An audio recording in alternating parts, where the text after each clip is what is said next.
Conte d'amour. Alexandre Weil. Le prince juste. La récompense du juste.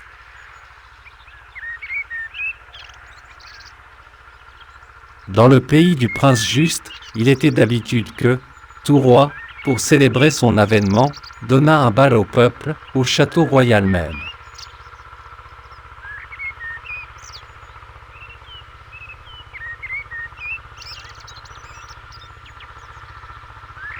Une vieille coutume, que les rois avaient toujours respectée, voulait, qu'outre les invités du prince, le peuple choisit par élection 5 couples d'honneur dans toutes les classes de la nation, depuis la noblesse jusqu'au dernier corps de métier.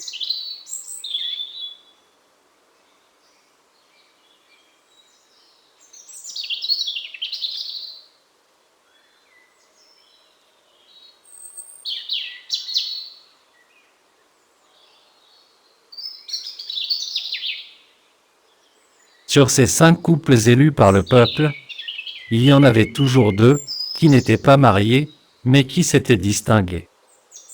Les cavaliers, par des actes de bravoure et d'honneur, et les demoiselles, par des actions de vertu et de charité chrétienne.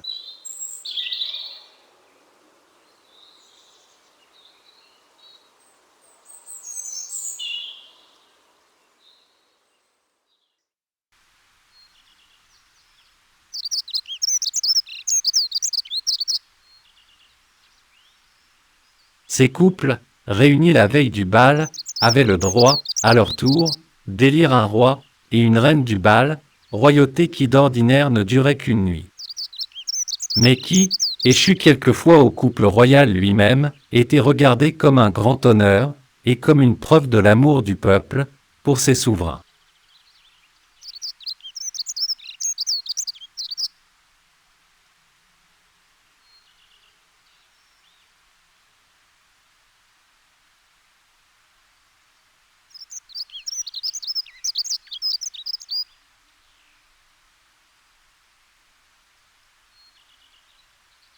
Depuis 8 jours, la ville n'était occupée que du bal du prince juste et des élections des couples d'honneur.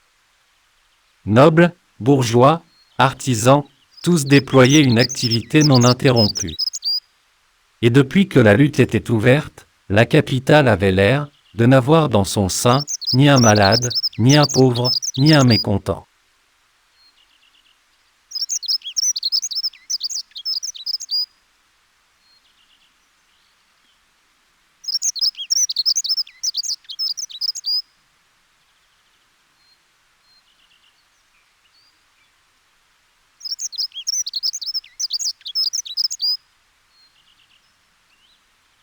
Le prince lui-même, quoique triste et préoccupé, étouffa les douleurs poignantes de son cœur sous des travaux d'État de toutes sortes, et puisa un peu de consolation dans la joie que le peuple manifestait depuis son avènement.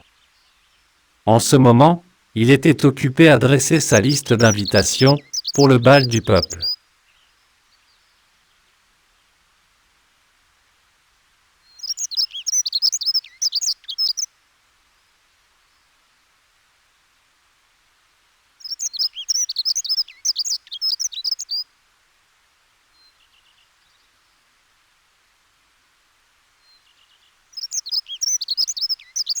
Tous les invités du prince étaient, sinon des hommes marquants par le génie et le talent, du moins par le travail et l'honneur.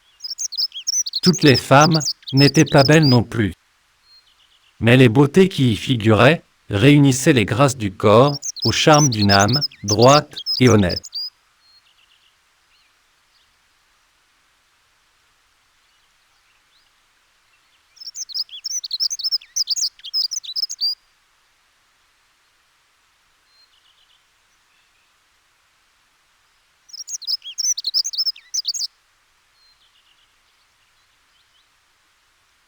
Le prince se faisait un plaisir de s'occuper des élections, des couples d'honneur. Plus d'une fois, en voyant la joie franche et sincère d'un élu, il ne pouvait s'empêcher de faire de tristes réflexions sur la condition humaine. en songeant que celui qui pouvait donner tant de bonheur était très malheureux lui-même.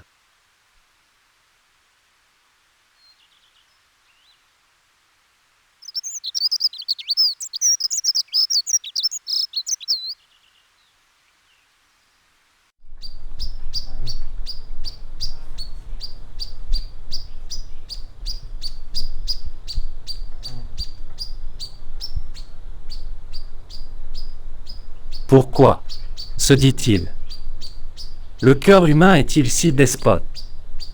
Pourquoi faut-il que, dans ses affections, il soit si absolu?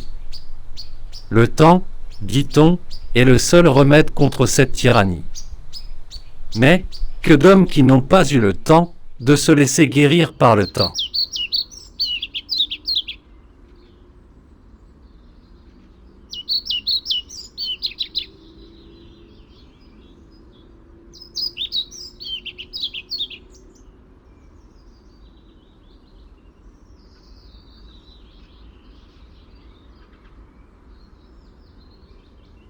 Il venait de faire cette observation, quand la princesse Blanche, toute pâle, entra dans son cabinet. « Tout est perdu, mon ami, dit-elle. Clélia n'aime que lui. Et c'est aujourd'hui même, le dernier jour de son épreuve. Robert m'a dit que, si Édouard devenait infidèle, Clélia irait finir ses jours dans un couvent.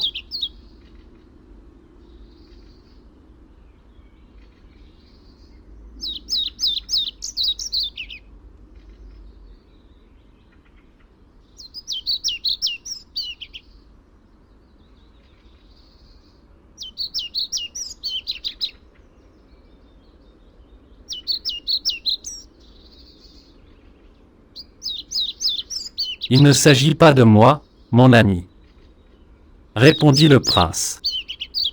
Je suis un homme, je saurai me vaincre. Si Clélia ne peut m'aimer, s'il ne m'est pas donné d'appeler, par le doux nom de femme. L'être que mon cœur seul, a choisi.